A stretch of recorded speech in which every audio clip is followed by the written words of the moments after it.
All India retire railway men's federation यानी कि AIRRF ने आज राष्ट्रव्यापी विरोध प्रदर्शन के तहत धनबाद स्थित मंडल रेल प्रबंधक यानी कि DRM कार्यालय पर जोरदार धरना दिया गया। पूरे देश में एक साथ हुए इस प्रदर्शन में फेडरेशन ने रेलवे बोर्ड और सरकार के समक्ष पेंशनर्स के लिए लंबित समस्याओं के समाधान के लिए 7 सूत्रीय मांग पत्र प्रस्तुत किया। AIRRF के मंडल अध्यक्ष अखिलेश कुमार गुप्ता ने स्पष्ट किया कि यदि उनकी मांगों पर जल्द विचार नहीं किया गया तो यह आंदोलन और उग्र रूप लेगा।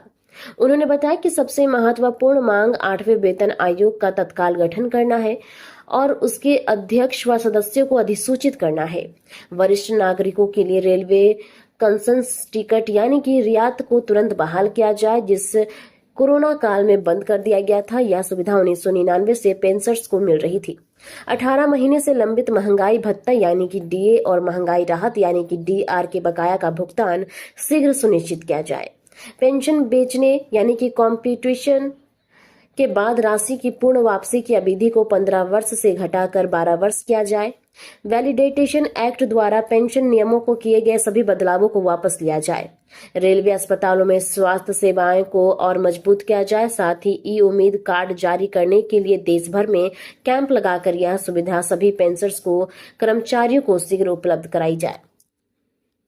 आज हम लोग का all India retire railway men's federation AIRRF के नेतृत्व में पूरे भारतवर्ष में जो है सभी प्रत्येक DRM बिल्डिंग के समक्ष जो है धरना का आयोजन किया गया है, जिसके तहत धनबाद में भी DRM बिल्डिंग के समक्ष उसी के आह्वान पर धनबाद में भी हो रहा है। साथ ही साथ दिल्ली के जंतर मंतर में हमारा केंद्र सरकार और राज्य सरकार मिल करके जो महाधरना का समन्वय समिति मिला करके वहाँ धरना का आयोजन चल रही है। और हम लोगों का जो है 7 सूत्री मांग है, जो यहाँ पर हम लोग का जैसे 8वां पेंशन वेतन आयोग में जो है हम लोग का जो वेतन का जो निर्धारण के बाद जो अवकाश प्राप्त कर्मचारियों को भी जो फायदा मिलता है, उसमें जो है कटौती करने का सरकार का जो है मैंने नीयत खराब चल रही है। और हमारा जो है 18 माह का जो DA का जो वेतन हम लोग का कोरोना काल में जो नहीं मिला, DA का जो है उसको भी जो हम लोग का मांग देने के लिए हम लोग का जो है मुद्दा है। साथ ही साथ ई-मेडिकल कार्ड जो है जो हम लोग को जो बनने की बात है, जो भारत सरकार का निर्णय हो चुका है, जिसके तहत इलाज के लिए हम लोग का ई-मेडिकल कार्ड की बहुत अत्यंत जरूरी है।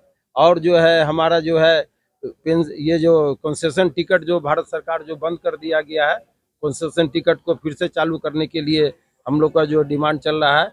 और पेंशन बिक्री के बाद हम लोग को 12 साल में जो है उसका वापसी हो जाना चाहिए, जो कि अभी 15 साल में वापस कर रहा है।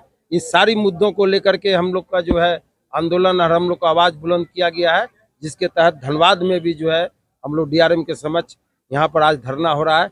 और इस धरना में हमारा जो है तोपचाची, हजारीबाग, निमिया घाट, पारसनाथ, गोमो, धनबाद और पाथरडी, इस सभी जगह का हमारा कर्मचारी और शाखा के पदाधिकारी अपने अपने रेल कर्मचारी अवकाश प्राप्त कर्मचारियों को लेकर के हम लोग यहाँ पर हम लोग डटे हुए हैं। सबको मैं बधाई देता हूं। और इस धरना का आयोजन का मुख्य उद्देश्य यही है। मैं जो रिटायरमेंट के बाद जो 60-70 साल में जो 10% मिलता है, हम लोग उसको 65 साल में देने के लिए 5% से शुरुआत करने के लिए हम लोग बोल चुके हैं। और मेरा परिचय, मैं अखिलेश कुमार गुप्ता, धनबाद मंडल का मंडल अध्यक्ष, साथ ही CEC का राष्ट्रीय कमेटी का मैं सदस्य भी हूँ।